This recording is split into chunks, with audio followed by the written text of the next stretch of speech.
Endeavor Horizons of the Infinite, Episode 17. Endeavor to Explore the Impossible, Part 2. By Elton Garr. Tabitha's voice crackled as it came through the intercom of the Starship Endeavor. It should have been far more clear. The other spaceship was only a few thousand meters from the Endeavor, but the deeper she went into the ship, the worse the signal became. Captain, we've made contact. The alien has given me information the Endeavor says is classified, Tabitha said. The captain stepped into his ready room, then tapped out the isolation code so that the room was as secure as any place on the ship. He then said, "I'm in private. What do you have?" So far, a couple of names. Do the Nexari mean anything to you? Tabitha asked, her voice cutting in and out. Surprisingly, the corporations haven't shared all that many of their secrets with me. I'll find out what I can, but the Tinkerer doesn't seem entirely sane. Still, the Endeavor confirmed the name is real. Its records say Nexari were the primary antagonist in a galactic war almost 50,000 years ago. This ship was created for the Pinnock Sea, one of their client races. That explains the technology, Adrian said, though with how little information they had, he wasn't sure it did. Perhaps. But what's important is that the Nexari won the war. Then we'll attack this problem from both sides. Clearly, there are people in the Commonwealth who know about the Nexari. So I'll learn what I can here, and you learn what you can there. Start with the doctor. If this medical technology has been seen before, then... Her communicator cut out. But she had made her point.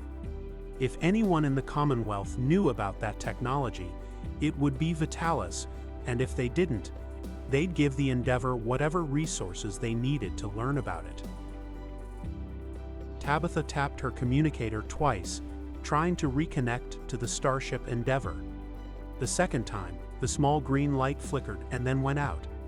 As they had went deeper into the ship, she had been forced to turn the power to full to get the signal out. She also wasn't entirely certain how the technology that caused the interior of the ship to be larger than the outside interfered with her communicator. The ship's exterior was only about 2/3 the size of the Endeavor, while the interior might be dozens or even hundreds of times larger. With no way to check in with the captain, protocol is to return to the shuttle, Mick said. This isn't a normal mission. What we find on this ship might be vital to the lives of everyone in the Commonwealth, Tabitha said, as much for the Endeavor's benefit as for Mick's, since he hadn't actually suggested they return, only quoted protocol. She then turned back to the alien and said, Where would we find information about the technology of this ship? You would not, he said, and this time he didn't ask for anything. There must be something. Even looking at their power generation could give us an edge. I have lived on this ship for longer than anyone. If there is an engine room or a generator, it has not been found. The ship can't be that large, Tabitha said. It can be any size. But that is not the difficulty. You got here by following the yellow line. But if you had followed the other, it would have taken you someplace else. Yes, that is how things work, Tabitha said, convinced that being on this ship for what she suspected may have been thousands of years had driven him insane. You fail to understand. The path changes depending on which line you follow. You mean the ship is changing? Mick asked. No. It simply does not follow the rules of the universe, as you understand it. Walking the same path may take you to one place, or it may take you to another. So it is non-Euclidean, Tabitha said. The Tinkerer looked at her, smiled and said, Most languages do not have a word for that, though I cannot be certain of the accuracy of the translation. It is a real thing, one that could be understood, but not by us. Okay. I'm lost, Mick said. We all are, or will be, if we start wandering. We're rats in a maze, but one that is so complicated our primitive brains can't even work out the basic rules. Tabitha said. What if we just follow the left wall? The Endeavor said. It took Tabitha a moment, but it was a potentially brilliant idea. The key to solving any maze, if you had the time, was simply to pick a wall and follow it. You'd get to the end, eventually. The Tinkerer looked at the machine and said, Your tool is smarter than mine. I will share all my understanding of the ship for the machine. The Endeavor took a step back, and its head turned to look at Tabitha. It should know better, but its emotionless face told her it was afraid. Sorry. The Endeavor is a member of the crew and not for sale. But I will pay you if you can confirm if his idea works. The Tinkerer walked over to a table and drew out a quick maze. Not big enough to confuse anyone, but enough to illustrate the point, and drew a line along the left wall until it reached the end. It then drew another maze, but this one was made up of dozens of squares, none of them touching. The exit was on one of those squares, and they were on another. So when he drew the line, it could never get to it. It then said, It is a crude example, but we are on the second map. Of course, someone who had been here that long had likely tried everything he could think of. But thinking of it was the problem. This place was designed so that you'd never think of the solution. But that didn't mean she wouldn't try. Because even with her genetically altered memory, she didn't believe she was smarter than the Tinkerer. But intelligence wasn't as simple as that. There were different types of intelligence. She thanked the Tinkerer, told him they'd try to come back, and stepped outside. She considered just walking the ship at random and hoping. Her own memory should let her backtrack, and the Endeavors certainly would. But if that could work, then someone would have done it already. So do we just wander and hope we find someone that people who have been here far longer than us have missed? Mick said. I have an idea they might not have tried. Tabitha said. What is that? The Endeavor asked. It's not a perfect idea. But when he was drawing us the maze with the unconnected parts, I was imagining each of the lines on the walls as one of the squares. Tabitha said. Which would explain why they don't have directions. If you go either way, you'll make it all the way around eventually. The Endeavor said. Right, but I was also thinking that the best way to escape from that maze would be to find the outside. And to do that, you just walk away from the walls. So if we always go the way of the least lines, hopefully we can get someplace new. Captain Adrian Watt walked into the infirmary and saw the ship's doctor looking into the ear of the Spirit Keeper. I didn't expect to see you here today, Edric. Adrian said. The doctor was supposed to have multiple appointments every day, but most people avoided her, so the captain had assumed no one would be here. You'll be old someday, and be less surprised to see someone my age visiting a doctor. The Spirit Keeper said, but that wasn't exactly why he was surprised. It just seemed as if the Spirit Keeper was always there when something important was happening. I'm here to speak to the doctor about the advanced medical technology on the derelict ship. The captain said. By all means. It's a routine examination. She just won't give me my pills until we do it. Edric said, clearly not getting the point. But he'd probably find out anyway. Fine. Can you keep a secret? Edric grinned wider than he should have and said, It's one of the most important parts of my job. If people don't know their secrets are safe, they won't trust me with them. Okay. I'm here to ask if Vitalis knows anything about the Nexari or their client races. I'm confident someone in the Commonwealth knows about them.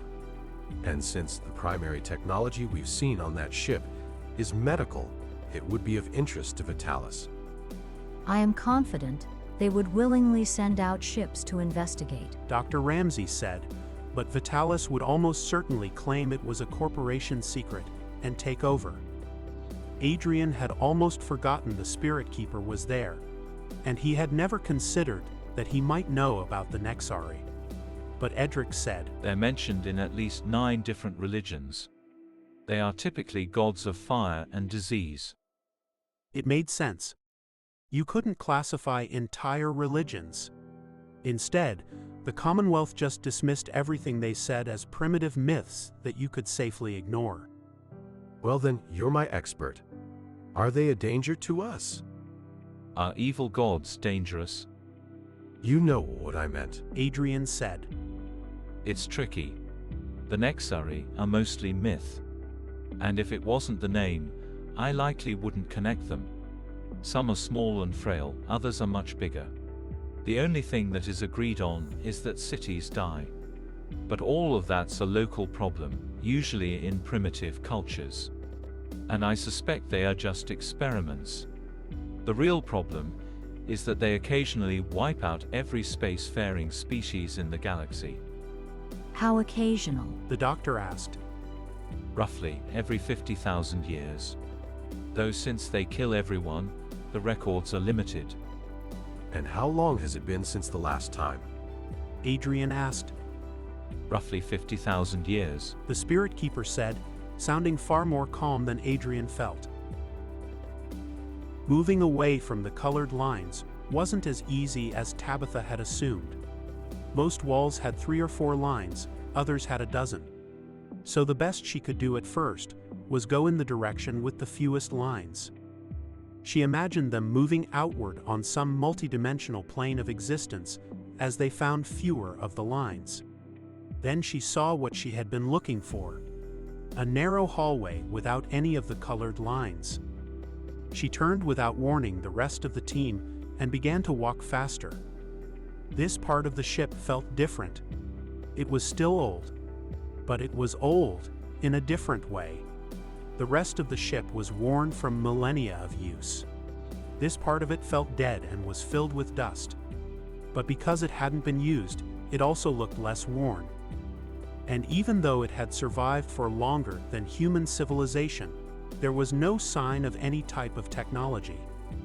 Even the Endeavor's drone seemed uncomfortable, and Tabitha had to remind herself that, while it was still the Endeavor, it was also diverging from the ship's programming more every day, now that it had stopped reintegration after every mission.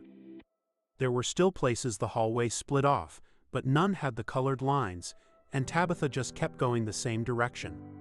She didn't know if that was correct, but it seemed more likely they'd get back if they went in a single direction.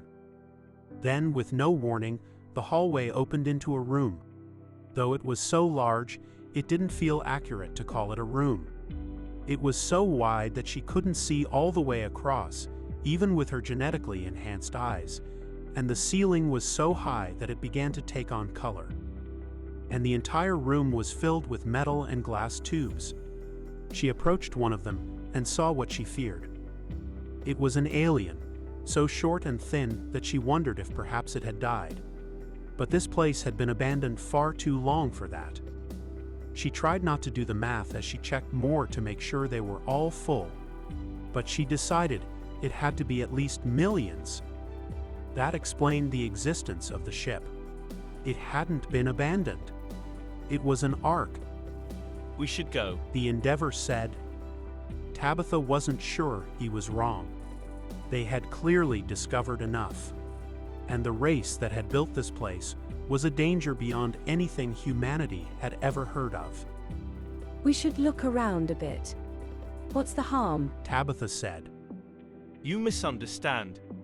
They are coming. The Endeavor said, and its eyes changed colors as it moved through the spectrum of light.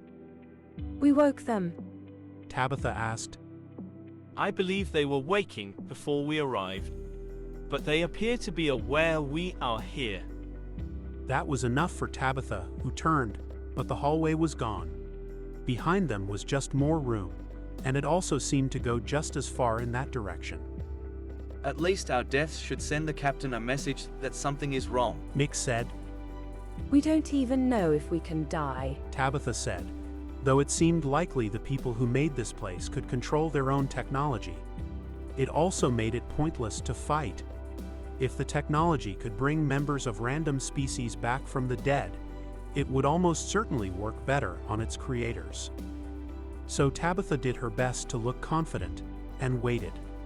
And shortly after, a creature roughly the same size as a 10-year-old child approached. It wore comfortable-looking clothes, and had no tools or weapons. You are species human. Genetically distinct in very few ways, and too primitive to have found your way here alone. Has someone aided you? We just got lucky. Tabitha said. Yes. The primitive species' predilection for attributing meaning or even purpose to chance. It does not exist, and random choices would not bring you here. Is it possible your species is capable of true understanding? We will have to speed up our research on your species. You could have the honor of being the first species in this cycle to add to our knowledge. Tabitha didn't feel honored. The look the alien gave her reminded her of some of the less trustworthy members of Helix Dynamics. Men who were happy to test on humans or even sell low-quality augmentations. Still, it was talking, so she said. And what do we gain from that? The continuation of your genetic code will outlast your species.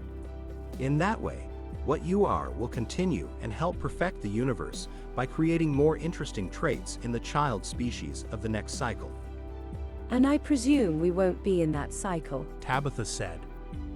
In order for true growth, the older generations must be eliminated to allow the children to take their place. We understand it is a difficult concept for weaker minds. But do not fret. We will do our best to make the transition easy for you. Tabitha was still trying to work out exactly what was going on when the Endeavor said, We do not have the authority to make such an agreement, but we can deliver the message, and I can give you assurances that they will listen carefully. Tabitha was impressed.